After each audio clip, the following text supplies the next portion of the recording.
For 5 years I financed my sister while she laughed and said, "He was born a loser and will die loser." When I found out, I didn't say anything. Month later, when she came asking for help. For 5 years I gave everything to my sister Lisa. Not because I had to, but because I wanted to. It's just who I am. I became a doctor because I believe in helping people. And when it came to my own family, I thought there was nothing more important than being there for them. Lisa and her husband, Mike, were constantly struggling with money. Every month there was a new problem, a new reason they needed help. And each time, they turned to me. It started small, covering their overdue bills, buying groceries when their refrigerator was empty. Then it escalated. When Mike's car broke down and they couldn't afford to fix it, I paid. When they were late with the rent again, I sent them the money. When they wanted a new place because their old place was too small and depressing, I bought them one. $90,000. My wife, Emily, tried to talk me out of it. "Frank, that's our savings," she said. "We have 2 kids. You can't just give that away." But I did. I told myself that Lisa would have done the same for me. That's what family is supposed to do. And every time she said, "Frank, I don't know what I'd do without you," it made me feel like I was doing the right thing. Then one night Lisa called. I had just finished a brutal shift at the hospital. I was exhausted, drained. She wanted me to come over. I said no. Maybe for the first time ever. She sounded surprised, but didn't argue. "All right, I'll talk to you later." A few minutes passed, and then I noticed that my phone was still connected. She never hung up. At first I thought it was a mistake. Then I heard voices. Laughter. Glasses clinking. She was with people. And then I heard her say my name. "Oh my God, Frank?" she scoffed. "Please. He was born a loser and he's going to die a loser." Laughter. Not just hers, others too. "He thinks he's some kind of saint," she continued. "Like, oh wow, Frank, you pay my bills, you must be so important." What a joke. Someone else chimed in. A voice I recognized. Jason. One of my old enemies from high school. We had never gotten along. And for some reason, my sister was friends with him. "Yeah," Jason said. "Frank was always pathetic. Trying to be the good guy. It's embarrassing." Lisa laughed. "But hey, as long as he keeps paying for everything, why should I stop him?" I sat and listened for 20 minutes. 20 minutes of insults. Of her and her so-called friends mocking me, tearing me apart. For years I thought I was being a good brother. I thought I was helping. I thought I was making a difference in their lives. But to them, I was just a joke. A free bank account. I stared at my phone, gripping it so tightly my hand began to hurt. My chest felt hollow. My face was hot. Then I hung up. I didn't call her back. I didn't yell. I didn't demand an explanation. I just sat there and thought about every time I had helped her. Every dollar I had given her. Every sacrifice I had made. And how she had wiped her feet on me like I was nothing. And for the first time in my life, I felt something I never thought I'd feel for my own sister. Hatred. I didn't confront her. Not yet. I just waited. And a few days later, she showed up at my house with Mike as if nothing had happened. A few days went by and I didn't say anything to Lisa. I didn't text her. I didn't call her. I barely talked to my wife, Emily, about it.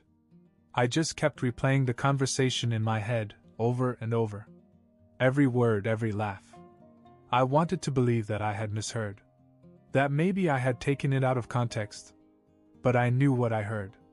And the worst part? It wasn't even anger that hit me first. It was humiliation. I had spent years sacrificing for Lisa, putting her needs ahead of my own family, ahead of my own future.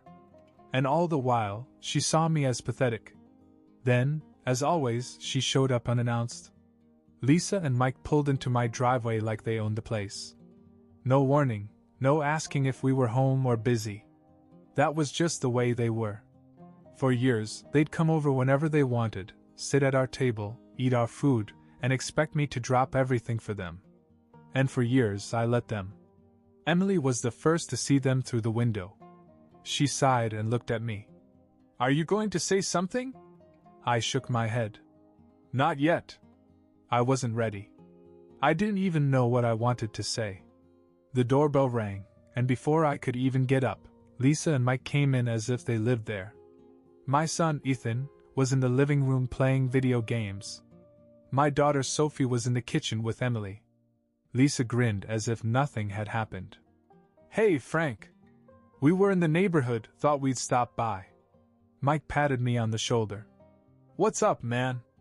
I nodded but said nothing. Lisa plopped down on the couch and scrolled through her phone. Man, I'm starving. Do you have anything to eat?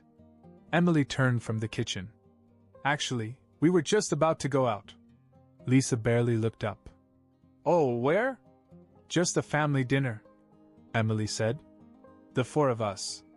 Lisa frowned. You didn't invite us? Emily smiled, but there was no warmth in it. We didn't know you were coming. Lisa rolled her eyes, as if we were the ones being rude. Whatever. We'll just hang out for a while. I stood there, watching them make themselves comfortable, acting like nothing had changed. Like I hadn't heard every horrible thing she said about me. And I realized this wasn't just the first time she talked about me that way. She had always seen me that way. It was like something inside of me broke. I wasn't angry. I wasn't sad. I was just done. So I didn't argue. I didn't tell her to leave. I just ignored her. When they spoke to me, I kept my answers short. When Lisa made a joke, I didn't laugh. And when she asked for food again, Emily simply said, We're not cooking tonight. It was subtle, but Lisa and Mike sensed it. The energy was different. I wasn't playing along anymore. After about an hour of awkward small talk, Lisa stretched and yawned. All right, we should probably get going. Mike stood up. Yeah, man, let's get a beer soon. I just nodded. No handshake, no. Yeah, sounds good. Just silence. Lisa hesitated for a second. Maybe for the first time she felt something was wrong. But she didn't say anything. When they left, Emily looked at me. You can't let them keep doing this. I exhaled slowly. I know. I wasn't going to. Not anymore. And then, a month later, Lisa came back. Not to visit. Not to thank me. She needed money. Again. And this time I was ready. Lisa didn't come over for a month. She must have sensed something was wrong, because the texts started pouring in. Hey, haven't heard from you. Is everything okay? Let's have dinner soon. We miss you. Frank, why are you ignoring me? I ignored most of them. The ones I answered I kept short. No warmth. No energy. They didn't deserve it. Then one night my phone rang. Lisa. I stared at it, debating. I knew exactly what it was. I could feel it. Against my better judgment, I answered it. Frank, hey! She chirped, way too happy. How's my favorite brother? I didn't respond to the fake enthusiasm. What do you need, Lisa? A pause. Then a nervous laugh. Wow, can a sister just check in? I remained silent. She sighed. All right, fine. We need your help. Things have been tough. There it was. She went on, her voice dropping to that helpless tone she always used when she wanted something. Mike lost his job again, and well, we're behind on some bills. I almost laughed. Of course Mike had lost his job. The man barely worked. Lisa continued. It's really bad this time, Frank. We're behind on the rent. We could lose the apartment. The apartment I bought for her. I clenched my jaw. Lisa, I can't help you this time. Silence. Then an irritated laugh. Wait, what? I said I can't help. You always help. Not anymore. There was a pause before she spoke again, and now there was an edge to her voice. Frank, you're a doctor. It's not like you can't afford it. I exhaled sharply. That's not the point.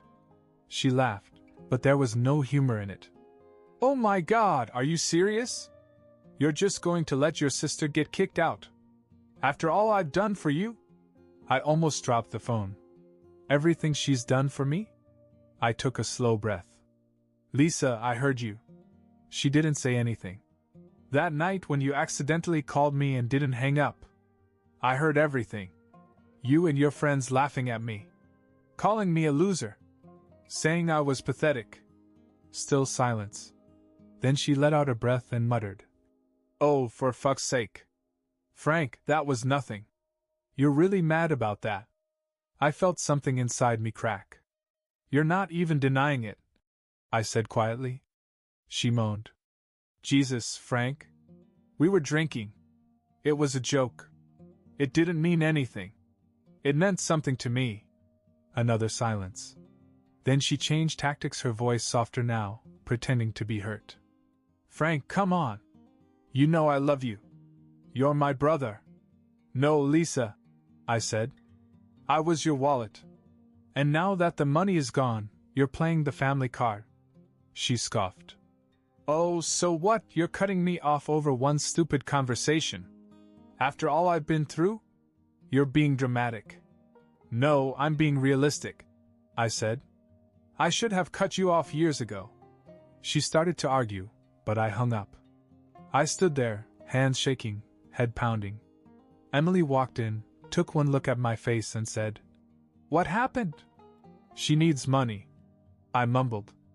Emily sighed. And? I told her no. Emily exhaled in relief. Good. But it wasn't over. The next day, Lisa and Mike showed up at my house. And they weren't alone. The next evening, as the sun was setting, I heard a car pull into my driveway. I looked out the window and felt my stomach tighten. Lisa and Mike. And they weren't alone. Jason was with them. Jason, the same guy from the phone call. The same guy who had laughed at me for being pathetic. The same guy who bullied me in high school, shoving me into lockers, mocking me in front of girls, spreading rumors about me. What the hell was he doing here? Emily came up behind me. What is she doing? I don't know, I said. But I had a bad feeling. The doorbell rang. I didn't move. Then, before I could decide what to do, Lisa banged on the door. Frank! I know you're home. Open up. Emily crossed her arms. Don't do it. I wanted to listen to her. I should have listened. But something was boiling inside of me. Lisa bringing Jason here wasn't an accident. She was trying to intimidate me, to make me feel small again. I wasn't that kid anymore. So I opened the door. Lisa was standing there with a fake, tight-lipped smile. Mike was standing behind her, arms crossed, looking pissed. And Jason? He was grinning like it was a joke. Hey, little Frankie. Jason grinned. Been a long time. I ignored him and looked directly at Lisa. Why is he here? Lisa rolled her eyes. Relax, it's no big deal. We were just talking and Jason said he should come along to help, mediate things. Mediate? I repeated. Lisa sighed, like I was wearing her out. Frank, look. I get it, you're angry about what you think you heard. But your family. I need you right now. We're in serious trouble. I leaned against the doorframe. That's not my problem. Her eyes narrowed. Wow. So that's it? You're really just going to cut me off? I nodded. Yeah, I am. Mike, who had been silent the whole time, suddenly stepped forward. You're a selfish piece of shit, Frank. I raised an eyebrow. Selfish? Jason snorted. Yeah, Frankie, come on. You're loaded and your own sister is struggling. What kind of brother are you? I looked at all three of them and let out a short laugh.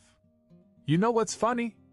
If I had said yes, if I had given Lisa more money, you guys would still be calling me a loser behind my back. Lisa groaned. Frank, stop. You're making a bigger deal out of this than it is. I shook my head. No, I'm just tired of being a jerk. Jason chuckled and muttered. Always so dramatic. I turned to him. And you? You used to make my life hell? Now you show up at my house trying to make me feel guilty? I stepped forward and lowered my voice. Get the hell off my property. Jason's smirk faded. Lisa scoffed. Jesus, Frank. You're really kicking us out? I crossed my arms. You were never invited. Mike muttered something under his breath, then grabbed Lisa's arm. Forget him. He's a lost cause. Lisa shook him off. No. Frank, I beg you. This isn't just about me. My kids, Dash. They'll be fine. I cut in. I helped your oldest get through college, and I know for a fact that your youngest still talks to Mom and Dad. If they need help, they'll go to them. Not you. She blinked, stunned. I continued. I didn't cut off your children, Lisa. I cut you off. For the first time, she had nothing to say. Jason sighed dramatically. This has been a waste of time. He turned and walked to the car. Mike followed. Lisa stood there for another moment, as if she wanted to say something. Then she finally turned and left. I closed the door behind her. Emily came up, still tense. That was worse than I thought. I nodded. She's not done. And I was right. Because a few days later, Lisa did something I never thought she'd do. She turned our parents against me. I knew Lisa wasn't done. She never accepted defeat. A few days after she showed up at my house with Jason and Mike, my mom called. Frank, she said, her voice tense. What's going on between you and Lisa? I sighed. What did she tell you? She said you refused to help her when she and Mike were on the verge of losing their home. She said you turned your back on family. I pinched the bridge of my nose. Did she say anything else? Mom hesitated. She said you were acting strange. That Emily is trying to keep you away from the family. Of course. That was Lisa's move, paint me as the bad guy, throw Emily under the bus, make herself look like the helpless victim. I had planned to keep this between Lisa and me. I didn't want to drag our parents into it. But now she had forced my hand. I took a breath. Mom, I need you to listen to me carefully. There's something you don't know. And then I told her everything. The 5 years of financial support. The apartment. The car repairs. The education bills. The groceries. The utilities. The endless cycle of Lisa needing, and me giving. Then I told her about the phone call. How Lisa had forgotten to hang up. How I had sat there, listening to my own sister trash me in front of Jason and others. How she laughed about me. Called me a loser. By the time I finished, there was complete silence on the other end. Then Mom exhaled sharply. Oh my God! I didn't want to tell you, I admitted. But she's trying to turn you against me. I had to. Mom's voice was cold now, something I had rarely heard from her. And after all that, she still had the nerve to ask for money? Yes. There was another pause, then a muttered. Unbelievable. I could hear Dad in the background. What's going on? Mom must have put me on speaker, because she started explaining everything. As she spoke, I heard Dad's breathing change. He was getting angrier by the second. When she finished, he growled. That ungrateful little. He cut himself off, probably trying to keep his temper in check. Then, to my complete shock, he said, Frank, don't give her another goddamn cent. I blinked. Dad had always been the keep the peace type. But this was different. She's taken advantage of you for too long, he continued. And now she's trying to make you the bad guy. No. That's not happening. I swallowed. Thanks, Dad. Mom sighed. She's not going to like this. You know how she is. I don't care, I said. She made her choice. And she did. Because when Lisa found out I had told our parents the truth, all hell broke loose. She blew up my phone with texts and calls. I ignored them. Then she texted in the family group chat. Lisa. Wow, Frank. You just couldn't keep your mouth shut, could you? You turned Mom and Dad against me. I hope you're happy. No one responded. Then, an hour later, I got a call from her oldest son. I hesitated but answered. Hey man. Uncle Frank, he said. I just wanted to say, I'm sorry for everything my mom did to you. I closed my eyes, exhaling. You don't have to apologize for her. She's been acting crazy since your parents confronted her. Yelling, blaming everyone but herself. I just want you to know, I don't support what she did. And neither does my brother. That was all I needed to hear. Lisa had officially lost everything. She had burned every bridge. And for the first time in years I felt free. I thought it was over. Lisa had lost me. She had lost our parents. Even her own kids weren't siding with her. But she wasn't done. A week after my parents cut her off, Emily and I were out grocery shopping when I got a call from an unknown number. I usually don't answer those, but something told me to pick up. Frank, a voice slurred on the other end. Mike. What do you want? I asked. You think you're better than us? He spat. You think you can just cut us off and we'll disappear? I sighed. Mike, I'm not doing this with you. Oh, you'll do this, he said. Because you owe us. I laughed. Owe you? For what? For everything. His voice was getting louder. Lisa took care of you when you were younger. She was always there for you. And now, when she needs you the most, you abandon her? I rolled my eyes. She used me, Mike. There's a difference. There was a pause, then he sneered. You're gonna regret this. And he hung up. I didn't think much of it. Just another tantrum. But 2 days later, someone slashed the tires on my wife's car. Emily found it in the morning. 4 flat tires. Then, the day after that, someone egged our front door. It was obvious. Lisa and Mike were trying to get back at me in the pettiest ways possible. But the final straw came when my boss at the hospital called me into his office. I sat down, confused. Something wrong? He folded his hands. Frank, we received an anonymous complaint about you. Multiple complaints, actually. My stomach dropped. What? They accuse you of unethical behavior. Taking bribes. Mistreating patients. He sighed. We know it's nonsense, but we have to file a report and go through the motions. I just wanted to give you a heads up. I clenched my jaw. Lisa. She and Mike were trying to destroy my career. I took a deep breath and nodded. I appreciate you telling me. When I got home, I told Emily everything. She stared at me then said, That's it. We're going to the police. I hesitated. It won't prove anything. She shook her head. They slashed my tires. They vandalized our house. They're trying to ruin your job. We're not letting them get away with this. So we did. We filed a police report for the vandalism. I had security cameras installed. And I made sure Lisa and Mike knew it. 2 days later, I sent Lisa a final message. If you or Mike come near my home, my family, or my workplace again, I will press charges. You are officially cut off. You have no one left to manipulate. Good luck. She didn't respond. But I heard through my parents that Lisa and Mike were struggling, badly. With no money, no help, and no one left to bail them out, they were drowning in debt. And no one cared. She did this to herself. And for the first time in my life, I felt absolutely nothing for her. No guilt. No sadness. Just peace.